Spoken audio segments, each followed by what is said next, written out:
पीर तरीक़त रहबर शरीयत हुज़ूर क़िबला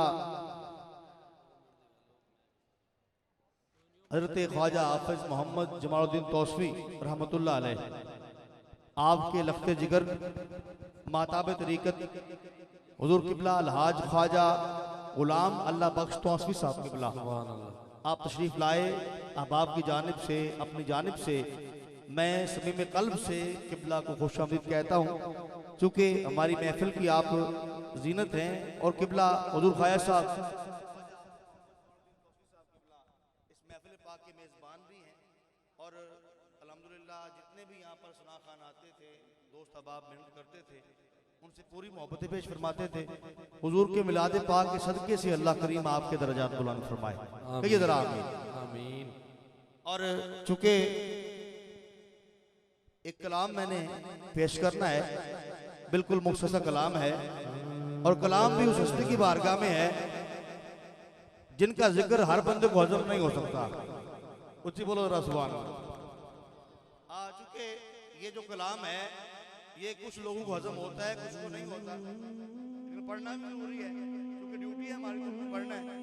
तो आज दुनियावी तौर पे किसी के पास एक ओहदा हो ना, किसी भी सियासी हवाले से हो, सरकारी हवाले से हो, एक ओहदा हो, क़िबला पूरा खानदान उस पर नाज करता है कि ओहदा है कायनात के 5 बड़े ओहदे हैं, कायनात के 5 बड़े ओहदे हैं। सबसे पहला ओहदा नबूवत का है, दूसरा ओहदा रिसालत का है, तीसरा ओहदा विलायत का है, चौथा ओहदा इमामत का है, 5वां ओहदा खिलाफत का है। जुमला सुनना, सुभान अल्लाह जरूर कहना। ये 5 ओहदे जिस हवेली में, जिस घर में, हवेली में मौजूद हो, उस हवेली के सरदार का नाम जनाब अबू तालिब है।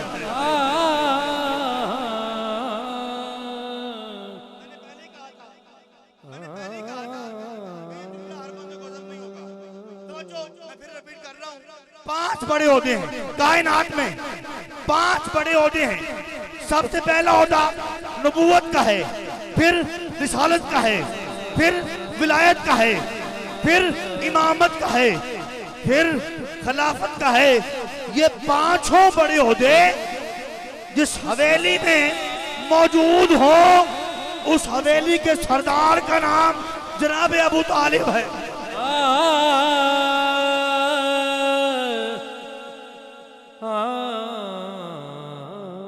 और जनाब अबू तालिब का एक नाम इमरान भी है, सबनों पता है ना।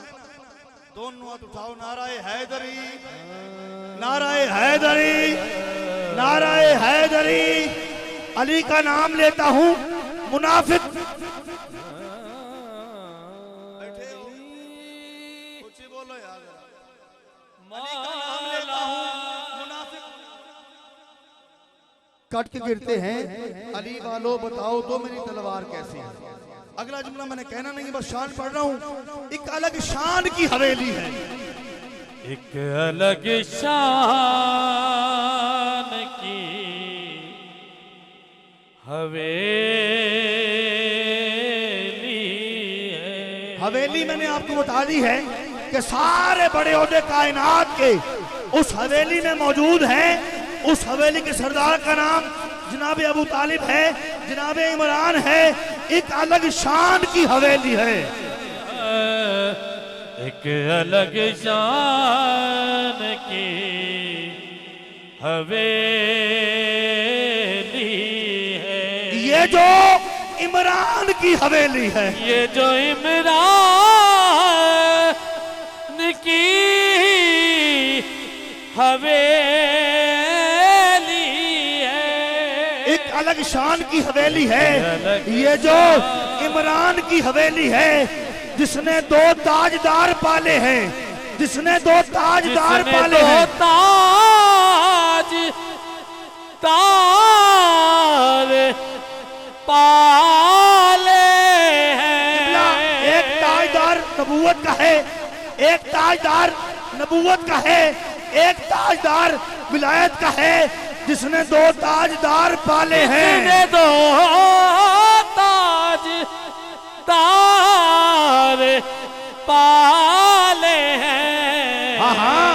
उस मेहरबान की हवेली है। मेहरबान की हवेली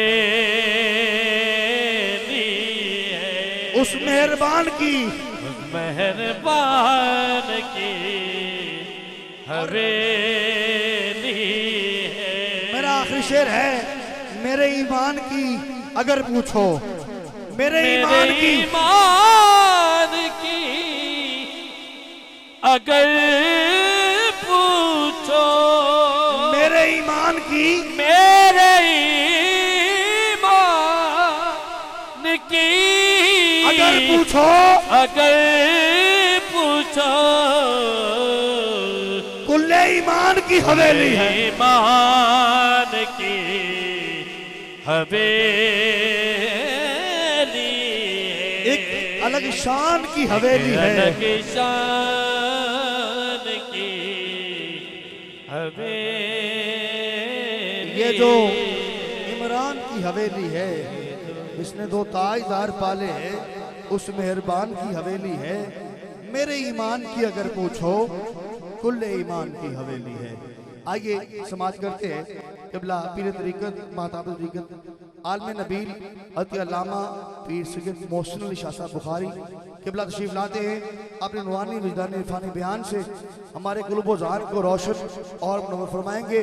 उठाइए एक हाथ, नारे तकबीर, दोनों हाथ बुलंद, नारे रिसालत, नारे हैदरी, नारे गौसिया।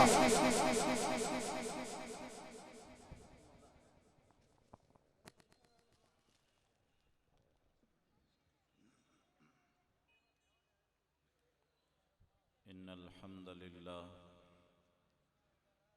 नहमदुहु व नस्तईनुहु व नस्तगफिरुहु व नऊज़ु बिल्लाहि मिन शुरूरि अनफुसिना व मिन सय्यिआति आमालिना मन यहदिहिल्लाहु फला मुदिल्ल लहु व मन युद्लिल फला हादिय लहु व अशहदु अल्ला इलाहा इल्लल्लाहु वहदहु ला शरीक लहु व अशहदु अन्न मुहम्मदन अब्दुहु व रसूलुहु। अम्मा बाद फ़अऊज़ु बिल्लाहि मिनश शैतानिर रजीम। बिस्मिल्लाहिर रहमानिर रहीम। वद्दुहा वल्लैलि इज़ा सजा मा वद्दअक रब्बुक व मा क़ला वलल आखिरतु खैरुल लक मिनल ऊला वलसौफ युअतीक रब्बुक फ़तरदा अलम यजिदक यतीमन फ़आवा ववजदक दाल्लन फ़हदा ववजदक आइलन फ़अग़ना फ़अम्मल यतीम फ़ला तक़हर वअम्मस साइल फ़ला तनहर वअम्मा बिनिअमति रब्बिक फ़हद्दिस। सदक़ल्लाहुल अज़ीम। दुरूद पाक पढ़ लेंगे बावाज़ बुलंद। अल्लाहुम्मा सल्लि अला सय्यिदना व मौलाना मुहम्मद व अला आलि सय्यिदना व मौलाना मुहम्मद व बारिक व सल्लिम व सल्लि अलैहि। अस्सलातु वस्सलामु अलैका या रसूल अल्लाह व अला आलिका व अस्हाबिका या हबीब अल्लाह। लफ्ज़ में आपके शायान कहाँ से लाऊं, लफ्ज़ में आपके शायान कहाँ से लाऊं, मैं अबू तालिब का कलमदान कहाँ से लाऊं। लफ्ज़ में आपके शायान कहाँ से लाऊं, मैं अबू तालिब का कलमदान कहाँ से लाऊं। आपकी नात जो पढ़ता हूँ तो ये सोचता हूँ, मैं भला दूसरा कुरान कहाँ से लाऊं। आपकी नात जो पढ़ता हूँ तो ये सोचता हूँ, मैं भला दूसरा कुरान कहाँ से लाऊं। तेरे कहने पे अबू तालिब का जो इनकार करूं, तेरे कहने पे अबू तालिब का जो इनकार करूं, फिर मोहम्मद का निकाह खान कहाँ से लाऊं, फिर मोहम्मद का निकाह खान कहाँ से लाऊं। हुजूर की आल की पहचान नहीं लोगों को, हुजूर की आल की पहचान नहीं लोगों को, दीदाए मीसमो सलमान कहाँ से लाऊं। बाद हम्द सलात स्टेज पे जलवा फरमा हज़रत ख्वाजा ग़ुलामुल्लाह बख्श तौसवी साहब मत्ताअनल्लाहु बितूले हयात ही, और जनाब पीर सैयद मोहसिन रज़ा शाह साहब, और स्टेज पे जितने भी मुअज़्ज़ज़ व मोहतरम और मेरे मुअज़्ज़ज़ व मोहतरम सामईन। कुरान मजीद की सूरह दुहा तिलावत की है। दुआ है अल्लाह ताला हम सबको नूरे कुरान की बरकतों से माला माल करे। बड़ी खूबसूरत महफिल पाक सजी है और हुजूर का जिक्र हो रहा है, और मेरा 100/100 यानी 100% यकीन, और इसमें एक जर्रे का भी शक नहीं है कि जितनी मोहब्बत से हम सुन रहे हैं हुजूर का जिक्र, उससे कई गुना बढ़कर मोहब्बत से मेरा रब ये जिक्र सुन रहा है। और यकीनन फरिश्ते भी सुन रहे हैं। खुशकिस्मत हो आप लोग जो इतने बड़े पैमाने पे हुजूर की महफिल पाक सजाते हो।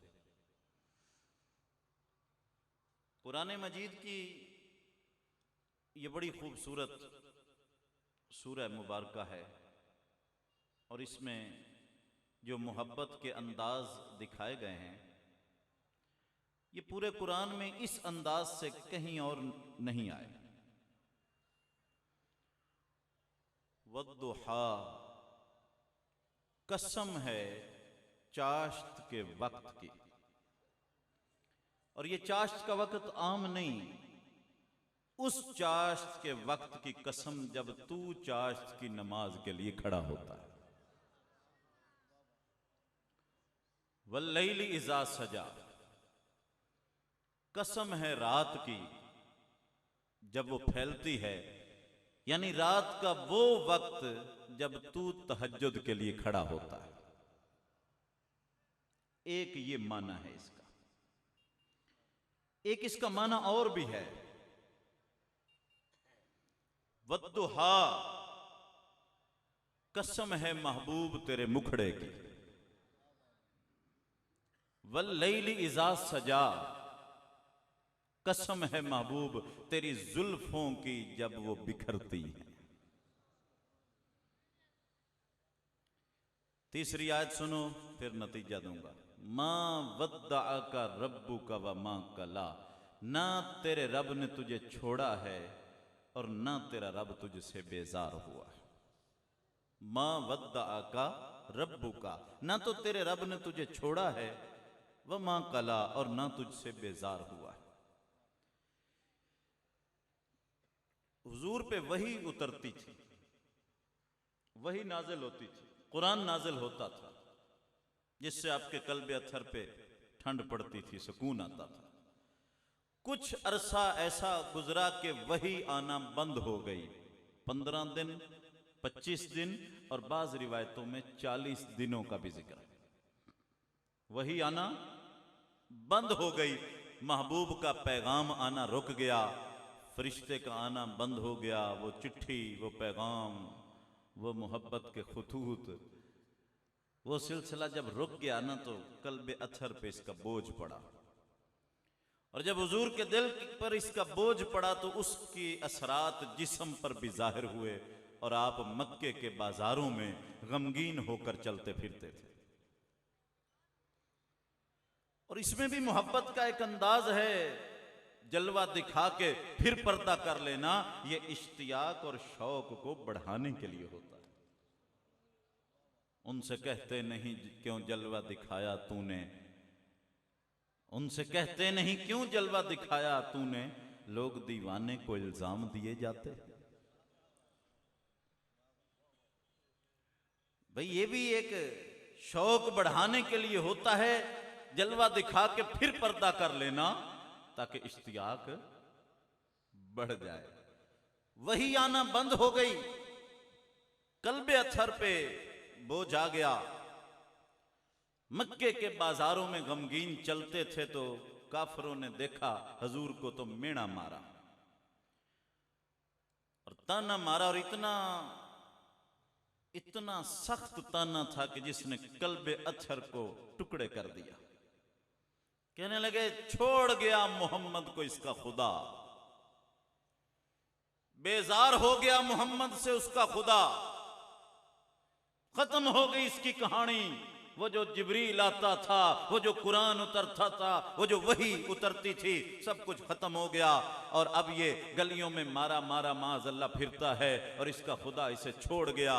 और इसने जो दीन का एक नया राग अलापा था माज़अल्लाह, वो सारा का सारा खत्म हो गया। जब ये मेणा और ताना शरीकों ने मारा ना, तो मौला अली करमल्लाहु वजहुल करीम का एक शेर है, फरमाते हैं जराहा तो सिनान लहल तियाम वला यल्ताम मा जराहल लिसान। मौला अली फरमाते हैं कि नेज़ों और तलवार के जख्म तो भर जाते हैं, लेकिन जुबान से लगाया हुआ जख्म कभी नहीं भरता। शरीकों ने ताना मारा, मेणा मारा, कुफारे मक्का ने आवाजें कसे, का छोड़ गया मोहम्मद को उसका खुदा, खत्म हो गया वही का नुज़ूल। अब ना कोई चिट्ठी आएगी, ना कुरान आएगा, ना फरिश्ता आएगा। जो इसने माज़अल्लाह ड्रामा रचाया था वो फलाप हो गया। जब ऐसी आवाजें कसी और इतने गंदे ताने मारे तो कल्बे अत्थर जख्मी हुआ। बस जैसे ही हजूर के दिल पे जख्म लगा तो अल्लाह ने सूरह दुहा नाजिल फरमाई और जिब्रील आए और आकर हुजूर से मिले। जिब्रील कैसे आए हो? का चिट्ठी आई है, पर कमाल की चिट्ठी आई है। का क्या कहा है मेरे यार ने? कहा है वद्दुहा तेरे मुखड़े की कसम, वल्लैल इज़ा सजा तेरी जुल्फों की कसम, मां वद्दा का रब्बू का व मां कला, ना तेरे रब ने तुझे छोड़ा है ना तेरा रब तुझसे बेजार हुआ है। यार आयत तो जवाब तो तीसरी आयत से शुरू हो रहा है, जवाब तो तीसरी आयत से शुरू हो रहा है, लेकिन वद्दुहा वल्लैली इज़ा सजा कहने की वजह क्या है? सूरत यहां से भी शुरू हो जाती मां वद्दा का रब्बू का व मां कला। महबूब ये काफिर कहते हैं तेरा रब तुझे छोड़ गया, मां वद्दा का रब्बू का, तेरे रब ने तुझे नहीं छोड़ा, व मां कला, ना तुझसे बेजार हुआ है। आयत तो यहां से भी शुरू हो जाती, सूरत तो जवाब तो बन रहा था, लेकिन उससे पहले वद्दुहा क्यों कहा, वल्लैल क्यों कहा? फरमाया महबूब तेरे चेहरे की कसम खाकर इन काफिरों को बता रहा हूं कि तुम किस तरह कह सकते हो मोहम्मद को उसका खुदा छोड़ गया। जरा इसका चेहरा तो देखो, क्या ऐसे चेहरे भी कोई छोड़ा करता है?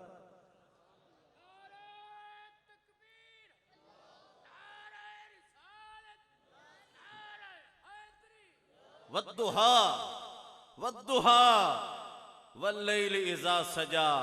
ए कुरैश मक्का, जरा एक बार पलट पलट के इसके चेहरे को देखो।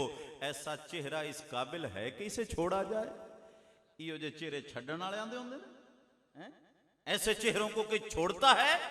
इसलिए कसम उठाई वद्दुहा, महबूब तेरे मुखड़े की कसम, वल्लैल इज़ा सजा तेरी जुल्फों की कसम। ये एक माना है, एक माना और भी है इसका।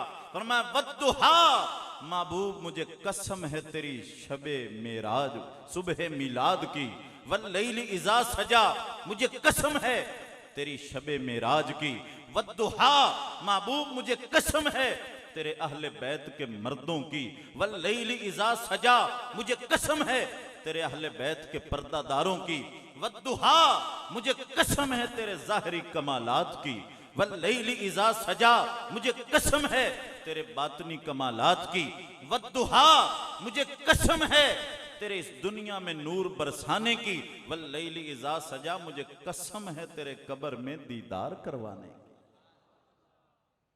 कितनी कसमें उठाई, और कसमें उठा के कहा वद्दुहा तेरे मुखड़े की कसम, वल्लैल इज़ा सजा तेरी जुल्फों की कसम, मां वद्दा का रब्बू का व मां कला, ना तेरे रब ने तुझे छोड़ा है ना तेरा रब तुझसे बेजार हुआ है। और अगली आयत में हद कर दी का वलल आखिरतु खैरुल लक मिनल ऊला। महबूब इन शरीकों को बता कि जैसे जैसे जमाना गुजरेगा और जैसे जैसे घड़ियां गुजरेंगी तेरी अजमतों को चार चांद लगाता चला जाऊंगा। ये कहते हैं तेरा रब तुझे छोड़ गया, ये इंतजार करें जैसे जैसे घड़ियां गुजरेंगी तेरी हर अजमत पहले से बढ़ेगी, तेरा मकाम बढ़ेगा, तेरा जिक्र बढ़ेगा, तेरी शान बढ़ेगी, तेरी हर हर अदा निखर निखर के लोगों के सामने आएगी। ये किस तरह कहते हैं कि तेरा रब तुझे छोड़ गया है, मैं दिखाऊंगा इन्हें। हजरत अब्बास हजूर के चचा है, सुनने वाली बात है। हजूर के चचा हजरत अब्बास सेहने हरम में बैठे हैं दुकान लगाकर। शाम का एक ताजिर आया जिसका नाम अफीफ अलकिंदी था। उसने आकर देखा कि सेहने हरम में एक नौजवान आया है। उसने आकर नमाज पढ़ी। फिर उसने देखा कि एक औरत आई है। उसने उस जवान के पीछे नमाज की नियत बांधी। फिर उसने देखा कि एक बच्चा आया है छोटा। उसने आकर उनके पीछे नियत बांधी। 3 आदमी, एक जवान है, एक औरत है और एक 10 साल का बच्चा है। इन्होंने आकर सेहने हरम में नमाज पढ़ना शुरू की। तो शाम का ताजिर हजूर के चचा हजरत अब्बास, ये उस वक्त तक मुसलमान नहीं हुए थे, उनसे कहने लगा अब्बास ये 3 आदमी कौन हैं? ये जो सेहने काबा में नमाज पढ़ रहे हैं ये कौन हैं? बुत तो दूसरी तरफ पड़े हैं, ये किसको सजदा कर रहे हैं? हजरत अब्बास हजूर के चाचे थे। कहने लगे और जड़ा वड्डा है ना, वड्डा वो मेरा भतीजा है मोहम्मद अरबी। जो औरत है वो उसकी बीवी है खदीजतुल कुबरा। और वो जो बच्चा है 10 साल का वो भी मेरा भतीजा है अली मुर्तजा। ये 3 आदमी कोई नया दीन लाए फिर रहे हैं। कोई ना दिखने वाला खुदा है इनका जो ना समझ आता है, ना उसे सोचा जा सकता है, ना उसे छुआ जा सकता है, ना उस तक पहुंचा जा सकता है। ये 3 आदमी कोई ना दिखने वाले खुदा की इबादत कर रहे हैं। उस वक्त तक सिर्फ ये 3 मुसलमान थे। ओवरऑल हजूर का सबसे पहले जिसने कलमा पढ़ा है वो अम्मा खदीजतुल कुबरा है। मेरा मजमा सुन ले, सबसे पहले जिसने हुजूर का कलमा पढ़ा वो अम्मा खदीजतुल कुबरा। दूसरे नंबर पे कलमा पढ़ने वाले मौला अली हैं। तीसरे नंबर पे हजरत जैद। चौथे नंबर पे हजरत अबू बकर सिद्दीक रदी अल्लाह अन्हो। फिर हमारे उलमा ने कहा जी सारे पेड़ा पेड़ा नंबर दो। मर्दों में अबू बकर, बच्चों में अली, औरतों में खदीजा और गुलामों में जैद। वरना ओवरऑल सबसे पहले जिसने हुजूर का कलमा पढ़ा है वो आपकी बीवी सैयदा खदीजतुल कुबरा ने पढ़ा है। समझ आ रही गल? तो अब वो ये 3 ना दिखने वाले खुदा की इबादत कर रहे हैं। और शाम के ताजर से कहने लगे तू सौदा लैन दी गल कर, इन तीनों का नाम लेने वाला कोई नहीं है और इनका किस्सा चंद दिनों के अंदर खत्म हो जाएगा। मैं कहता हूं आज अब्बास की रूह देख तो रही होगी कि उन तीनों का नाम बढ़ रहा है या कम हो रहा है, उनका किस्सा खत्म हुआ है या कायनात के जर्रे जर्रे पे उन्हीं के नाम की गूंज सुनाई दी जा रही है। और फिर वो वक्त भी आया कि यही चचा हुजूर का जंगे बदर में गिरफ्तार हुआ। 70 कैदियों में पकड़कर इसे लाया गया, मस्जिद नबवी में बांध कर रखा गया। जंगे बदर हुजूर के खिलाफ लड़ी हजरत अब्बास ने, हुजूर के चाचे ने। गिरफ्तार हुआ, मस्जिद नबवी में लाकर बांध कर रखा गया और सहाबा किराम ने कैदियों की रस्सियां कस के बांधी थी। एक आवाज जिसने सारी रात मेरे नबी को सोने नहीं दिया वो आपके चचा के कराहने की आवाज थी। मस्जिद नबवी में हुजूर का चाचा कराहता रहा और अंदर हुजरे में सारी रात मेरा रसूल तड़पता रहा कि ये मेरा चाचा तो है, चाहे मुझसे लड़ने आया, चाहे जंग की है इसने, मेरा खून है, मेरा चचा है। सारी रात मेरा रसूल नहीं सोया। सुबह फजर हुई तो हुजूर ने साहबा से फरमाया साहबा अगर तुम्हारा मशवरा हो तो हम इन सारे कैदियों की रस्सियां ढीली ना कर दें। तकलीफ अपने चचा की है, इंसाफ सबके लिए। सारे कैदियों की रस्सियां ढीली ना कर दें। उनका या रसूल अल्लाह मालिक हैं, जो मर्जी करें। हुजूर ने फरमाया इनकी रस्सियां ढीली कर दो। जब रस्सियां ढीली कर दी गई तो हुजूर अपने चचा के पास आए। फरमाया चाचा ऐ वेख मेरी आंखां, सारी रात तेरे गम में नहीं सोया, सारी रात तड़पता रहा हूं। चाचा तू मेरा कलमा क्यों नहीं पढ़ लेता? कहने लगा नहीं भतीजे नहीं, ये नहीं हो सकता कि तेरा कलमा पढ़े, हम तेरा कलमा नहीं पढ़ सकते। हुजूर ने फरमाया चाचा जे कलमा नहीं पढ़ना तो फिर ऐसा कर के फिदिया देकर जान छुड़ा ले, यहां से आजादी ले ले, माल दे, फिदिया दे और जान छुड़ा, ताकि मेरी आंखें तो तुझे मार खाते ना देखें। फिदिया दे और जान छुड़ा। कहने लगा मेरा मजमा मुतवज्जे रहे। कहने लगा भतीजे कित्थों लाया भी ये फिदिया? तू जानता है तेरी चची के पास शाही कोई नहीं, मेरा कौन छुड़ाने आएगा मुझे? हमारे घर में तो शाही कोई नहीं है। फरमाया चाचा कुछ नहीं है? का कुछ नहीं है। फरमाया चाचा फिर सोच ले, घर में कुछ नहीं है? का कुछ नहीं है देने के लिए। फरमाया चाचा जान जब मुझसे जंगे बदर लड़ने आ रहे थे तो आते वक्त सोने के सिक्कों की एक थैली मेरी चची को दी थी कि फलां कमरे के फलां कोने में छुपा के रखो, वापसी पे ले लूंगा। अजय तुम्हारे घर शाही कोई नहीं है। जब हजरत अब्बास ने ये सुना ना तो हाथ खड़े कर दिया, बस कर भतीजे बस कर, अब कलमा पढ़ा, मैं मान गया हूं तो अल्लाह का सच्चा रसूल है। वही अब्बास जो कभी कहा करते थे कि इनका नामो निशान मिट जाएगा और इनका नाम लेने वाला कोई ना रहेगा, आज वही अब्बास हजूर का कलमा भी पढ़ रहे हैं और हजूर की नात पढ़ रहे हैं। और नात क्या पढ़ी? कवरतनारल खलील मुक्ततमन फी सुल्बिही अंत कैफ यहतरिकु व अंत लम्मा वुलिदत अशरकतिल अर्द वदाअत बिनूर कल उफुकु।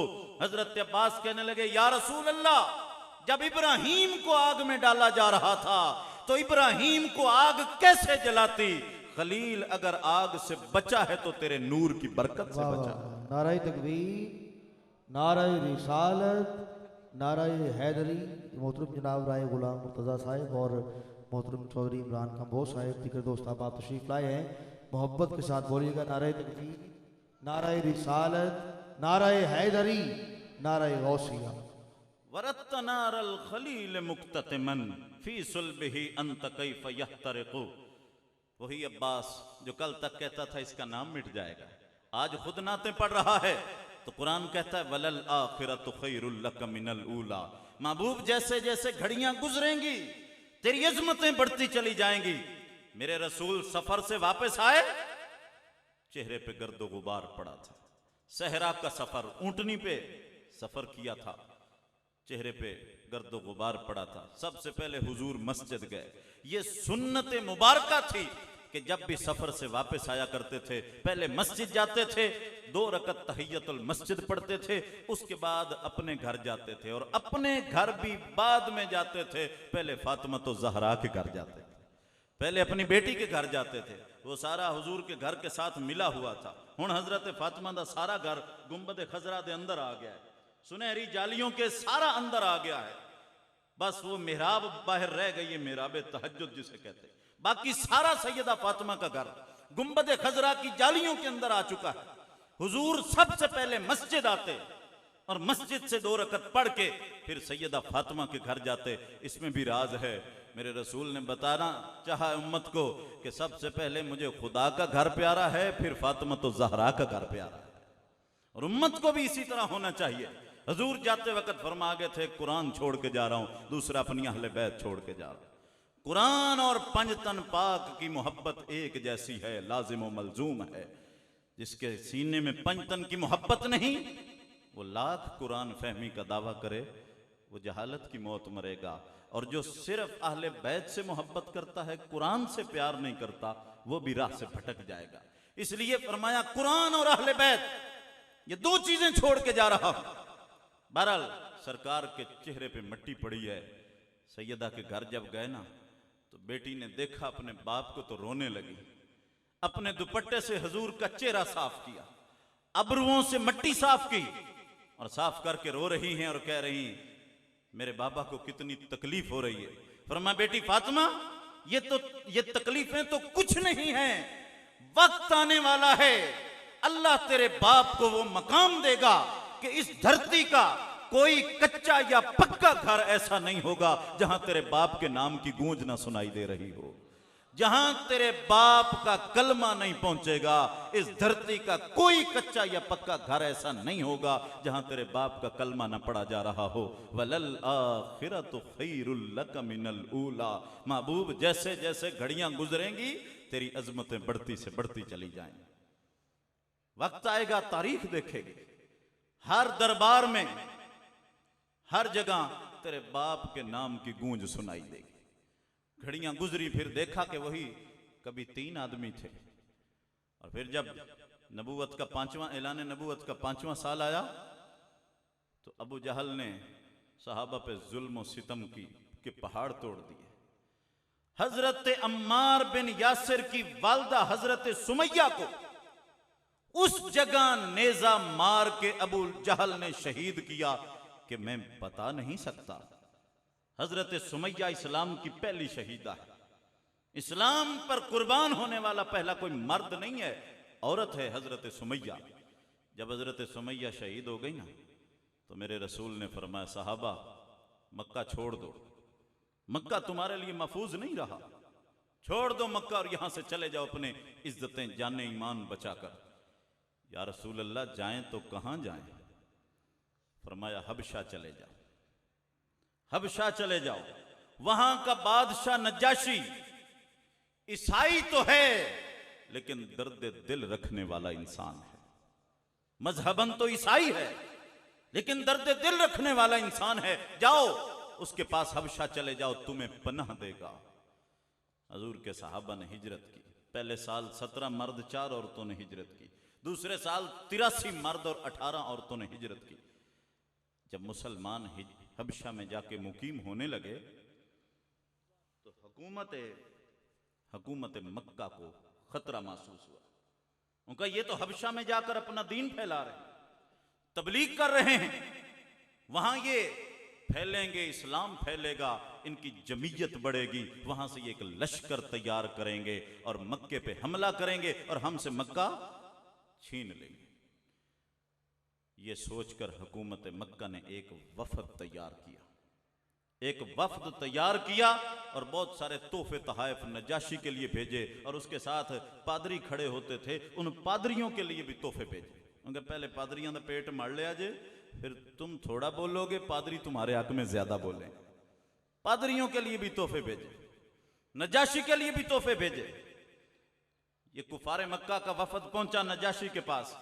बादशाह, हमारे मक्के के कुछ सर फिरे नौजवान तेरे मुल्क में आए हैं, अपने बाप दादा का कलमा छोड़ चुके हैं और एक मोहम्मद नामी शख्स का कलमा पढ़ रहे हैं, लिहाजा उन्हें गिरफ्तार करके हमारे साथ रवाना कर ताकि हम मक्का के कवानीन के मुताबिक उन्हें इस बगावत की सजा दे सके। नजाशी बड़ा समझदार आदमी था, उसने कहा मैं उन्हें बुलाता हूं, उनकी बात सुनता हूं, उसके बाद देखूंगा कि भेजना है या नहीं भेजना। नज्जाशी ने हजूर के सहाबा को बुलाया।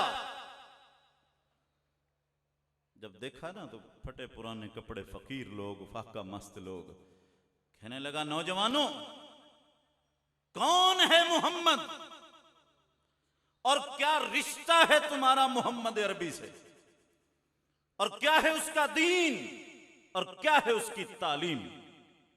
कोई उनका मौक़िफ़ वाज़े कर सकता है? हजरत जाफर तैयार आगे बढ़े। जाफर तैयार कौन है? मौला अली का सगा भाई है। जाफर तैयार कौन है? मेरे रसूल का चचाजाद भाई है। जाफर तैयार कौन है? अबू तालिब का बेटा है। क्या बताऊं, हक से क्या रिश्ता अबू तालिब का है। हक अली है और अली बेटा अबू तालिब का है। बद्र से लेकर जमीने करबला तक देख लो, खून कितना ही बहा सारा अबू तालिब का है। हजरत जाफर तैयार आगे बढ़े। उन्होंने हुजूर के मौक़िफ़ की नुमाइंदगी की और नजाशी के दरबार की दीवारें हिला दी। कहा, अय्युहल मलिक, ए बादशाह, कुन्ना कौमन अला शिर्क, हम तो वो लोग थे जो मुशरिक थे। नाबुदुल औसान, हम तो बुतों के पुजारी थे। व नाकुलुल मैता, हम तो मुर्दार खाने वाले लोग थे। वनुसीउल जवार, हम तो पड़ोसियों को जलील करते थे। वनस्तहिल्लुल महारिम, हम तो वो लोग थे जो माओ बहनों बेटियों को पड़ जाते थे। ये तर्जुमा इस जुमले का, वनस्तहिल्लुल महारिम, हम तो हुर्मत वाले रिश्तों को भी पामाल कर देते थे, यानी माओ बहनों की इज्जत खत्म हो जाती थी। जब ये दरिंदगी हद से बढ़ गई, जिंदगी नहीं थी हमारे पास, सिर्फ दरिंदगी ही दरिंदगी थी। जब ये दरिंदगी हद से बढ़ गई, सुम्मा बअस इलैना नबियना, फिर अल्लाह ने हम में मोहम्मद को भेज दिया। उसने आकर हमें जिंदगी के माना समझा दिए। उसकी जिंदगी इंसानियत की तफसीर कर गई। उसने माँ बाप का अदब सिखाया, बहनों को तकद्दुस दिया, बेटियों को बाप का दस्ते शफकत मिलने लगा। हम उस पे ईमान लाए, हमारी जिंदगी बदल गई। वनुहसिनुल जवार, हम पड़ोसियों से हुस्न सलूक करने लगे। वनुसल्ली, हम 360 मूर्तियों की बजाय एक खुदा के आगे झुकने लगे। वनसूमु, हमने नफ्स पे छुरी फेरी और रोजे रख के उसे राजी करने लगे। वला नाबुदु गैरा, और हमने उस एक के सिवा हर एक को ठोकर मार दी। ये कसूर था हमारा, इन्होंने हमें वहां ना रहने दिया। हम तेरे मुल्क हबशा चले आए और ये अब हमें लेने आ गए हैं। ए नजाशी, हम कभी भी तेरे मुल्क में ना आते अगर हमें हमारा रसूल न भेजता। तो हमारे रसूल की निगाह इंतखाब उठी, तुझ पे पड़ी। हजूर ने फरमाया था, नजाशी है तो ईसाई, लेकिन दर्द दिल रखने वाला इंसान है। हम तेरे पास चले आए और अब हमें ये लेने आ गए। तेरा फैसला जो तू कर। हजरत जाफिर के बेबाक खिताब ने नजाशी के दरबार की दीवारें हिला दी थी। नजाशी कहने लगा, वाह वाह नौजवान, वाह, तेरी बातें कितनी हसीन हैं, लेकिन जिस शख्स को तू रसूल कहता है, जिस मोहम्मद को तू नबी कहता है, क्या उसके पास कोई मोजजा भी है? नबी तो मोजजे लाया करते हैं, हमारा ईसा तो बड़े मोजजे लाया था। तेरे मोहम्मद के पास भी कोई मोजजा है? तो हजरत जाफर तैयार ने फरमाया, नजाशी, हम मक्के से दूर हैं, हम मक्के से दूर तेरे मुल्क हबशा में हैं। काश तुम मक्के आता, हम तुझे अपना रसूल दिखा देते, फिर तुझे मोजजा तलब करने की हाजत ना रह जाती। हम तुझे अपना रसूल दिखा देते। दूसरे नबी तो मोजजे लेकर आए, और हमारा तो वो रसूल है जो सर के बालों से पांव के नाखून तक मोजजा है, जिसकी हर हर अदा ही मोजजाना है। हम तुझे अपना रसूल दिखाते, फिर तुझे जरूरत न पड़ती मुझसे तलब करने की। सारे नबियों की मोहर नबुवत उनकी दायां हथेली में रखी गई थी। सारे नबियों की मोहर उनकी दायां हथेली में रखी गई, और हमारे नबी की मोहर हजूर के दो कंधों के दरमियान आपकी पुश्ते अनवर पे कबूतरी के अंडे की मानंद रखी गई। वजह क्या है कि सारे नबियों की मोहर दिखाई गई और हमारे नबी की मोहर छुपाई गई। उलमा फरमाते हैं, मोहर दिखाने की जरूरत तो तब पड़े ना अगर चेहरा घर पूरा ना कर रहा हो। जिसका चेहरा ही घर पूरा कर दे। वफद आया था ना, एक वफद मदीने से बाहर, अभी वो ठहरे थे कि हुजूर सैर करते करते निकले, तो उस वफद के पास एक ऊंट भी था, तारिक उसका नाम था। हुजूर को पसंद आया, फरमाया बेचना ही उठ? अखे जी ले लो, कितने का? इतने खजूरें लेंगे। हुजूर ने फरमाया मेरे पास पैसे नहीं हैं, अगर तू चाहे तो ऊंट मेरे साथ भेज दे, अगर चाहे तो पैसे पहले भेजूंगा फिर भेज देना। कहने लगा नहीं जी नहीं, कोई मसला नहीं, तुसी उठ ले जाओ, पैसे घर जाके दे जाए। हुजूर ने ऊंट पकड़ा, चले गए। पीछे अब वो तारिक पहले तो सहरे हुस्न में डूबा हुआ था, पहले तो जमाले जहां आरा में खोया हुआ था। अब जब हुजूर नजरों से ओझल हुए, वो सहरे हुस्न टूटा, तो अपने गुलामों से कहने लगा, भाई जान दे बंदा कौन आ? जानते थे ये कौन था? उन्होंने कहा जी सानू क्या पता, गल्लां तू कीतियां ने, हमें क्या पता कौन था। कहा देख रहे थे, मुंह देख रहे थे, कम से कम उसका नाम पता ठिकाना तो पूछ लेते। तो गुलामों ने क्या जवाब दिया, जरा सुनने के लायक। एक गुलाम कहने लगा, जी मैंने पूछना तो था, लेकिन मैं तो उसकी आंखें देखता रह गया, इतनी हंसी थी कि कुछ याद ही नहीं रहा। वो रहे नजर के जो सामने, बस देखते ही रहे उन्हें, वो चले गए तो पता चला मेरे दिल में कितने सवाल थे। मैं तो उनकी आंखें ही देखता रह गया। दूसरा कहने लगा जी मैंने भी पूछना था लेकिन मैं तो उसका मुस्कुराना ही देखता रह गया। जब वो मुस्कुराता था तो उसके दांतों से भी नूर निकल रहा था। वो आखन लगा है अकीदत मुहब्बत दियां गल्लां छड्डो, ये दसो मेरे उठ दा की बनेगा। हमने अपना ऊंट दे दिया और हमें पता ही नहीं कि बंदा कौन है। कहीं ऐसा ना हो, कहीं ऐसा ना हो कि मेरा ऊंट ही गस्ब न कर लिया जाए। जब उसने गस्ब का लफ्ज कहा तो खैमे के अंदर तारिक की खातून बैठी थी, उसने पर्दा हटाया और कहने लगी तारिक खबरदार, अगर उसने पैसे न दिए तो पैसे मुझसे ले लेना, लेकिन गस्ब का लफ्ज कहकर उस हस्ती की तौहीन न कर। का लगता है तू जानती है उसे। का जानती तो मैं भी नहीं, जानती तो मैं भी कोई नहीं। का फिर कैसे जमानत दे रही है? का जब तुम बातें कर रहे थे एक मीठी सी आवाज मेरे कानों में पड़ी, दिल ने कहा देखूं तो सही जिसकी आवाज इतनी हंसी है वो है कैसा। तारिक मैंने खैमे का पर्दा हटाया और खुदा की कसम मैंने वो चेहरा देखा है जो झूठ बोल ही नहीं सकता। वो चेहरा देखा है जो झूठ बोल ही नहीं सकता, इसलिए मैं जमानत दे रही हूं। इतने में हजूर के गुलाम भी पैसे लेकर आ गए और वो तारिक कलमा पढ़ के मुसलमान हुआ। बात मैं कर रहा था, नजाशी हजरत जाफर से मांग रहा है मुआवजा। फरमान नजाशी तुम मक्के आता ना तो तुम्हें अपना रसूल दिखाते, तेरे हबशे जैसे की मुआवजा दिखाइए। लेकिन इसके बावजूद हुजूर ने अपने उम्मतियों को एक मुआवजा दिया है ताकि उसका उम्मती किसी भी जमाने में और किसी भी खित्ता सरजमीन पे शर्मसार ना हो। एक मुआवजा हुजूर ने हर घर में पहुंचा दिया है और वो अल्लाह का कुरान है, और वो इस वक्त भी मेरे पास हबशा में मौजूद है। यार ये कैसा मुआवजा है मेरे रसूल का। मूसा अलैहिस्सलाम का मुआवजा असा था, वो समंदर पे मारा करते थे 12 रास्ते बन जाते, वो पत्थर पे मारते चश्मे फूट निकलते। आज वो असा किसी के हाथ लग जाए तो ना पत्थर से चश्मे फूटेंगे ना रास्ते बनेंगे, क्योंकि असल ताकत तो दस्ते मूसा की थी, खूंडे की तो नहीं थी। वो जब मूसा के हाथ में आता था तब मुआवजा बनता था। अकेला हमें मिल जाए तो हमारे हाथों से वो चश्मे नहीं निकालेगा। लेकिन मेरे नबी के मुआवजे की शान देखो कि कुरान जिस तरह उस वक्त शिफा दे रहा था आज भी शिफा दे रहा है, जिस तरह उस वक्त हिदायत दे रहा था आज भी हिदायत दे रहा है। इसलिए कि ना मेरे नबी की नबूवत खत्म हुई है ना मुआवजे की तासीर खत्म हुई है। तो हजरत जाफर तैयार ने फरमाया नजाशी मेरे पास कुरान है हुजूर का मुआवजा। नजाशी कहने लगा पढ़ नौजवान पढ़, अगर कुछ आता है तो। हजरत जाफर तैयार ने सूरह मरियम पढ़ना शुरू की। बस आशिक रसूल का कुरान पढ़ना, नजाशी का दरबार और हजरत जाफर तैयार की तासीर भरी तिलावत, वो कुरान जो बराह रास्त उन्होंने बैठकर साहिब कुरान से सीखा था, जिसने कुरान पढ़ा भी था और कुरान वाले का दीदार भी किया था। बस जब हजरत जाफर ने पढ़ा तो दरबार की कैफियत यह हुई कि पादरियों की गर्दनें भी झुक गईं और नजाशी की हालत यह थी कि उसकी आंखों से टप टप आंसू जारी हो गए और वो हिचकियां लेकर रोने लगा।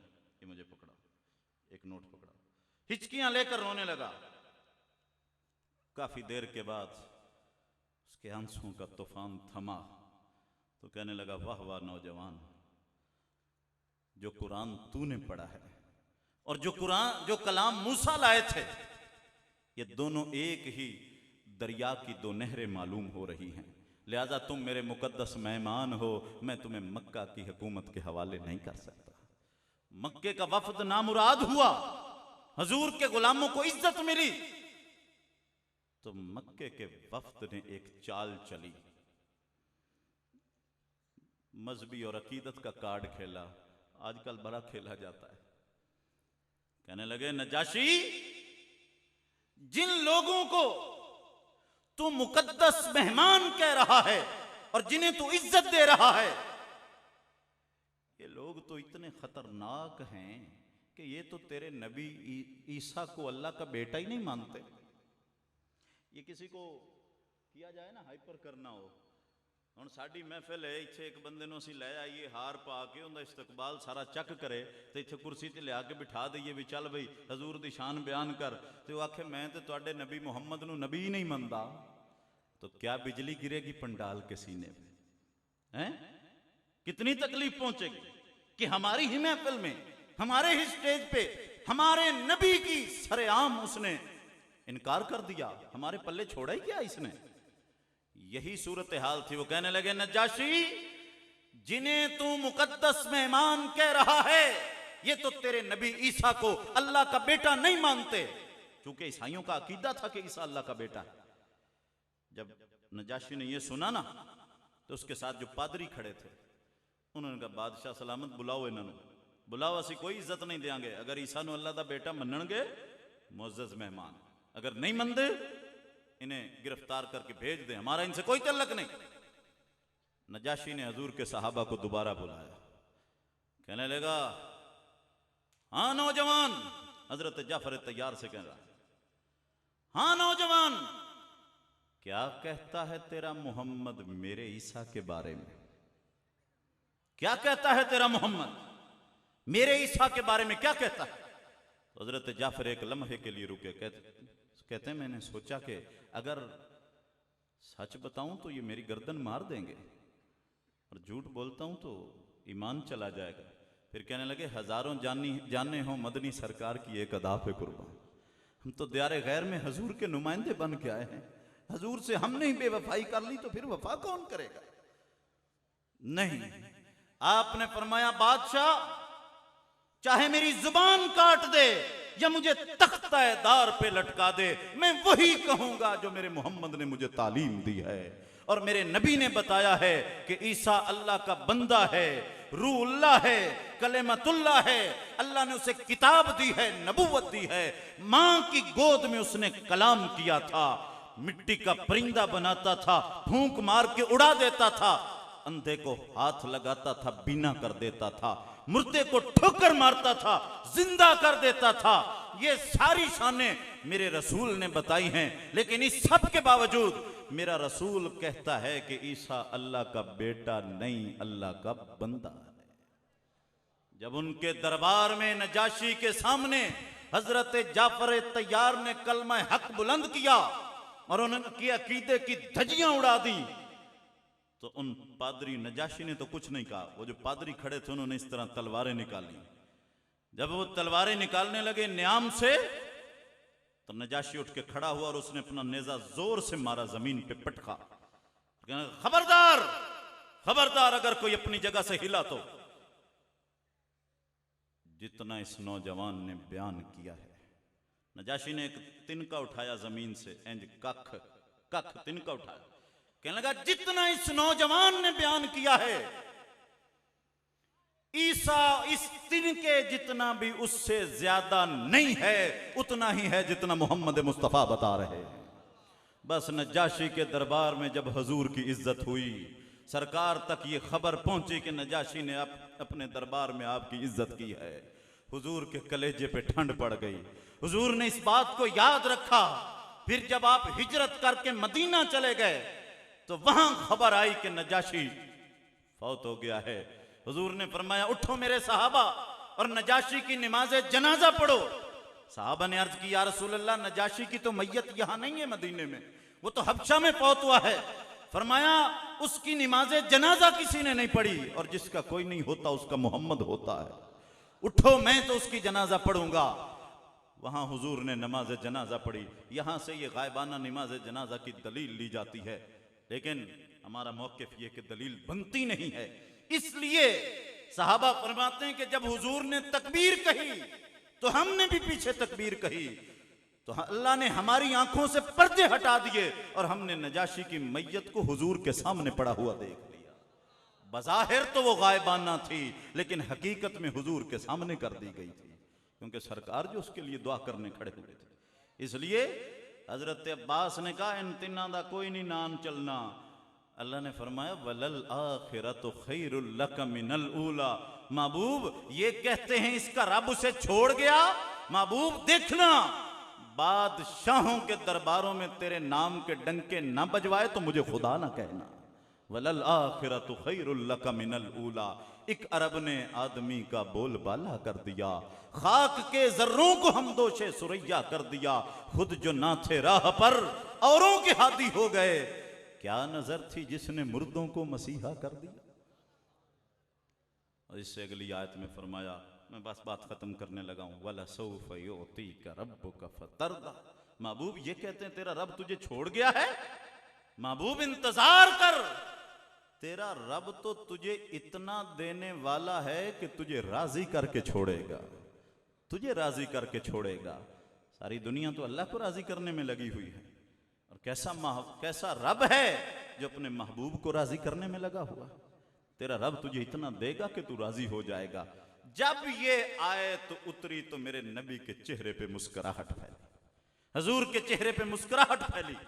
साहबा ने कहा, या रसूल अल्लाह, अल्लाह आपके चेहरे को मुस्कुराता रखे, मुस्कुराने की वजह क्या है। हुजूर ने फरमाया, अल्लाह ने आयत दी है, वला सौफ युतीका रब्बुका फतरदा, तेरा रब तुझे इतना देगा कि तू राजी हो जाएगा। हुजूर फरमाते, अब मैं उस वक्त राजी होऊंगा जब अल्लाह मेरी सारी उम्मत की बख्शिश फरमाएगा।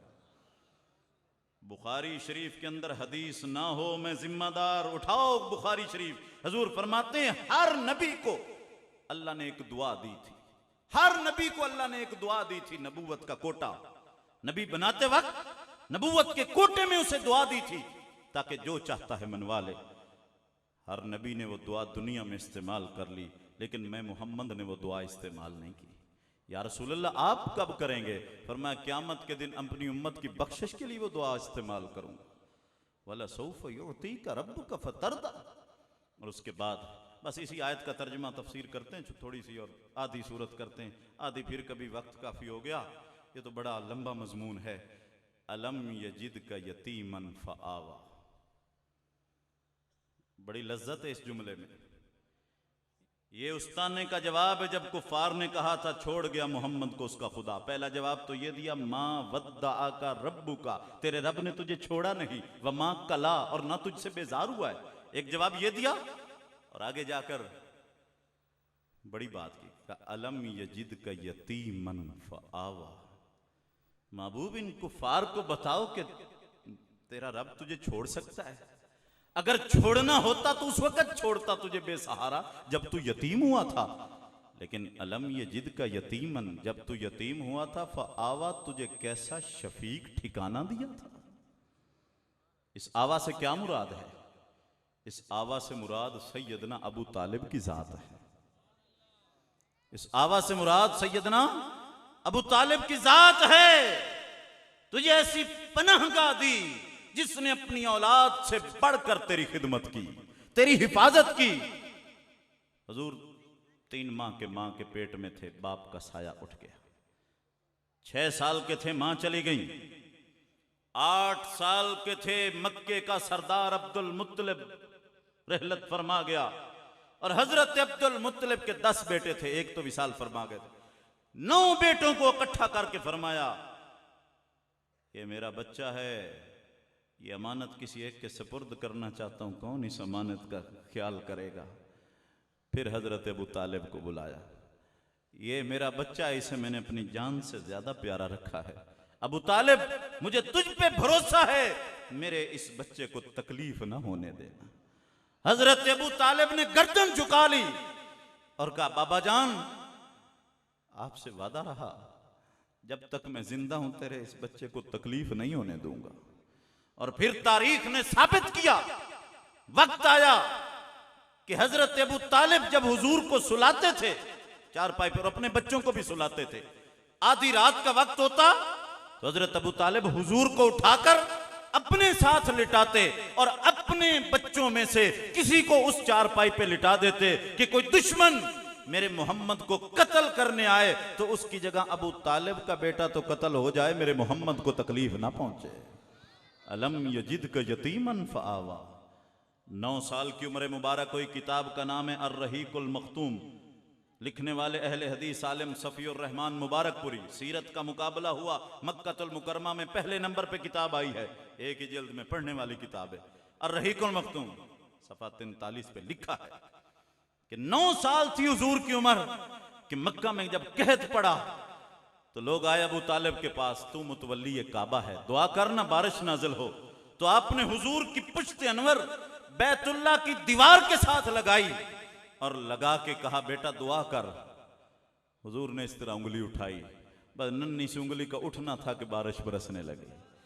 आपके चेहरे पे जब बारिश के कतरे पड़े तो हजरत अबू तालिब ने एक शेर कहा, यह शेर बुखारी शरीफ के अंदर है, अब्दुल्ला बिन उमर पढ़ा करते थे, हजरत उमर के बेटे साहबी रसूल इस शेर को पढ़ा करते थे। आपने एक शेर पढ़ा, कवा अबयद युस्तस्कल गमाम बिवजहिही सिमालुल यतामा इस्मतुल लिल अरामिले, वाह वाह हसीन चेहरे वाले, तेरे चेहरे से बारिशों का फैजान आता है, तो यतीमों का सहारा और बेवाओं का आसरा बन के आया।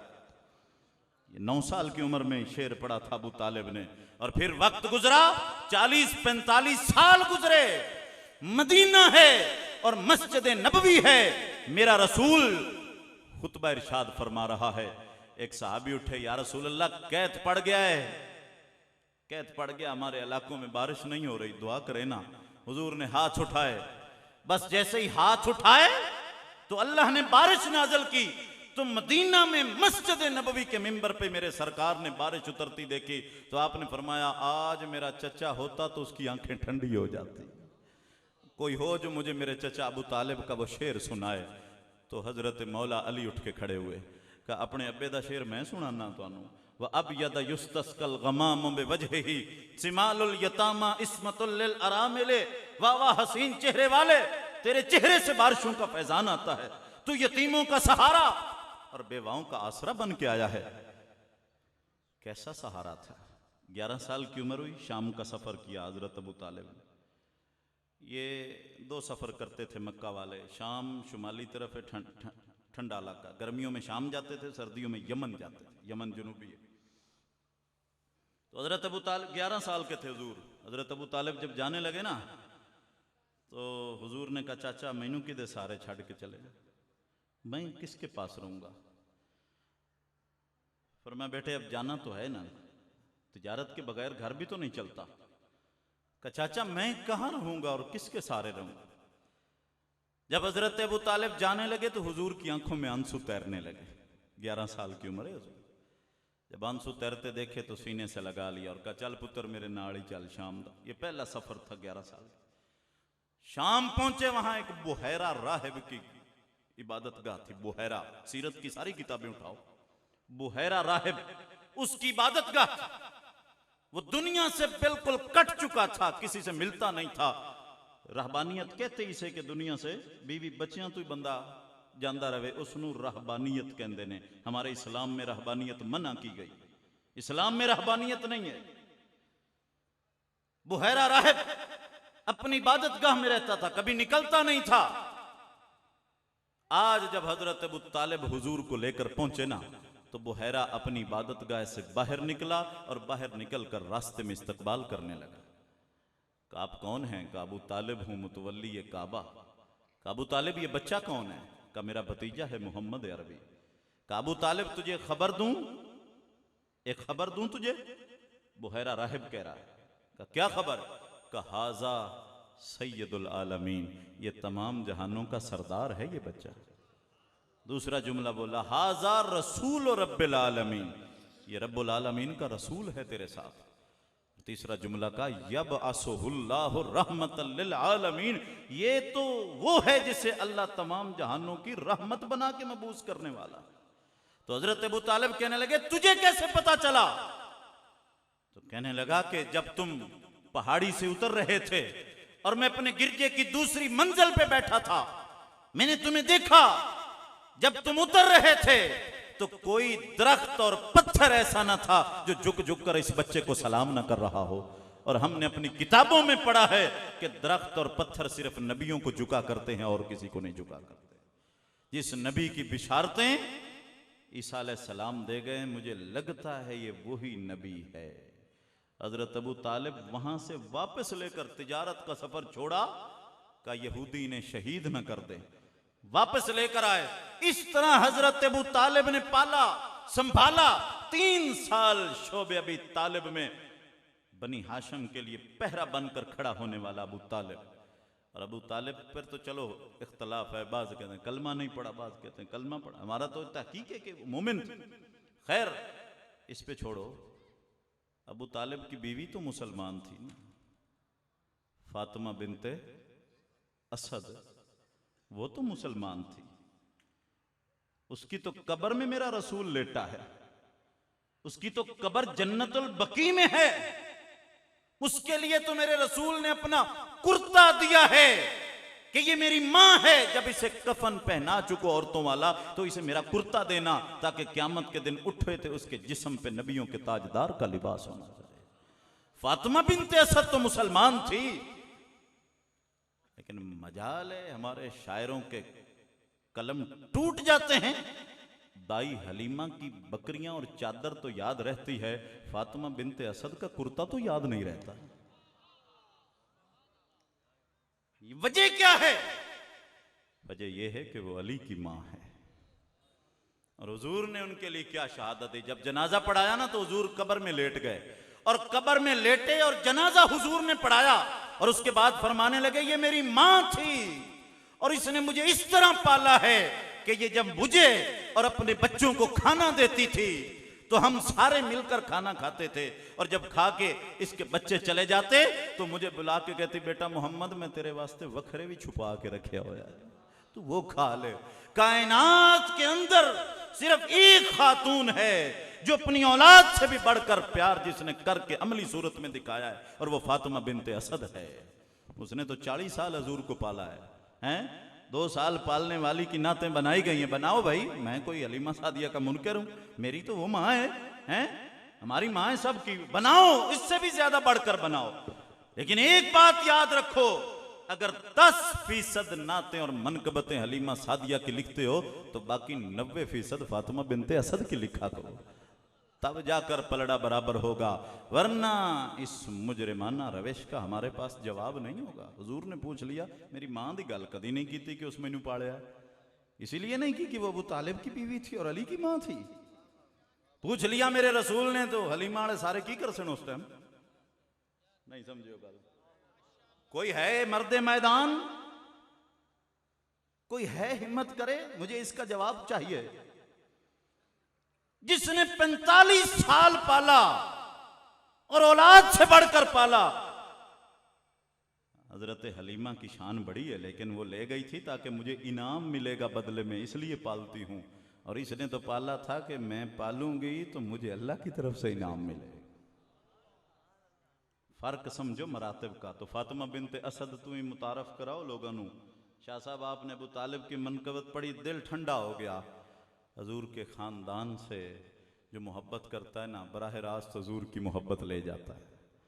सच्ची बात है भी, बच्चे सारे नू प्यारे लगते हैं, वड़के भी सारे नू प्यारे होंगे हैं। तो हजूर के ख़ानदान से मोहब्बत करना सीखो, बग़ैर उनके ख़ानदान। मैं मेरी गुफ्तगू ख़त्म। एक दफ़ा राय साहब मोहतरम, मैं रजाने एक दफ़ा गया तो वहाँ एक इसी तरह नकीब ने इमाम हुसैन के शेर पढ़ दिए। तो मुझसे पहले खतीब साहब की बारी थी, तो उसने बरसा उस पे, उसने कहा ये मिलादुन नबी की महफिल है, ये मुहर्रम की मजलिस नहीं है। शान हुसैन मुहर्रम की मजलिस में होता है, मिलादुन नबी की मजलिस में हुसैन का क्या काम। तवज्जो है? और जागदे हो के मर गए हो, जागदे पे हो ना, कि ये महफिल मिलाद है, इसमें हुसैन का क्या काम। और फिर खूब नकीब तो बेचारा, वो तो बेचारे डर गए। नाथ खानों को झाड़ते हैं तो डर जाते हैं, नकीबों को झाड़ते हैं तो डर जाते हैं। मैं बैठा था और तकलीफ हो रही थी। और फिर वो बरसा और फिर हजूर की मिलाद उसने पढ़ी, और फिर हजरत हलीमा की डाचियाँ और वही सारी बातें ले आया, और हजूर के हुलिये, फिर अंगूठी और कपड़ों की भी बात की। मैं सारी नोट, जब तकरीर उसकी मेरा शुरू हुआ ना, तो मैंने कहा हजरत चलो हुसैन तो हुजूर से अलग था, ये डाची हुजूर का जिक्र थी, नहीं समझो। ये डाची मोहम्मद मुस्तफ़ा थी, ये अंगूठी मोहम्मद मुस्तफ़ा थी। मैंने कहा शर्म करो, नबी की अंगूठी का जिक्र नबी का जिक्र है, हजूर की डाचियों का जिक्र नबी का जिक्र है, हजूर के कपड़ों का जिक्र रसूल का जिक्र है। हजूर की नालैन का जिक्र, हुजूर का जिक्र है, ते नालैन किथे ते हुसैन किथे। नालैन तो वो है जो कदमों के नीचे आती है, और हुसैन वो है जो कंधों के ऊपर जाता है। तूने समझा ही क्या है?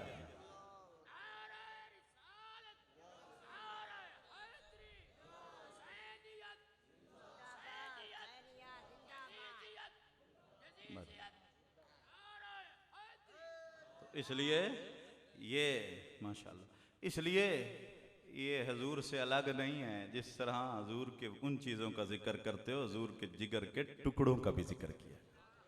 इन्हें अलग हस्तियां समझ के डील ना करो, इन्हें रसूल के जिस्म के हिस्से समझ के डील करो। समझ आ गई गल दी? इस गल नूं याद रखिया जे ते आइंदा बच्चिया जे डरिया जे अल्लाह तू कि असीं इन्हां नूं वख करके ते बाकी किहड़ियां चीज़ां दा सी जिक्र कर। हजूर दे जिगर दे टुकड़े नूं ही हथ पा लिया तू नबी नूं खुश किवें कीता है? तू डाचियां नाल खुश करेगा हजूर नूं? हैं जिगर दे टुकड़े नूं तो तू बाहर कढ़ दिता है। ये बेखबरी में हमसे बहुत बड़ी भूल हो गई। मेरे रसूल से पूछा था साहबा ने, या रसूल अल्लाह दरूद किवें पढ़िए? पूरी आयत कुरान की पढ़ लो, अहले इल्म बैठे। कुरान मजीद के अंदर युसल्लूना अलन नबी है, इन्नल्लाह व मलाइकतहु युसल्लूना अलन नबी व आले कोई नहीं है। कुरान की आयत में युसल्लूना अलन नबी है, अल्लाह और उसके फरिश्ते नबी पे दरूद भेजते हैं। ईमान वालों तुम भी आप सल्लल्लाहु अलैहि वसल्लम पे दरूद और सलाम भेजो। वहां युसल्लूना अलन नबी है व आले ही कोई नहीं है। लेकिन जब सहाबा ने पूछा या रसूल अल्लाह दरूद किस तरह पढ़ें, तो फरमाया ऐसे पढ़ना, अल्लाहुम्मा सल्लि अला मुहम्मदिन व अला आले मुहम्मदिन कमा सल्लैता अला इब्राहीम व अला आले इब्राहीम। या रसूल अल्लाह वजह क्या है? कुरान तो सिर्फ आपकी बात कर रहा है, आल का नाम ही नहीं ले रहा, और आप अपने साथ आल को भी शामिल फरमा रहे हैं। फरमाया कुरान वसी कलाम है, उसकी तशरीह करने वाला मैं मोहम्मद हूं।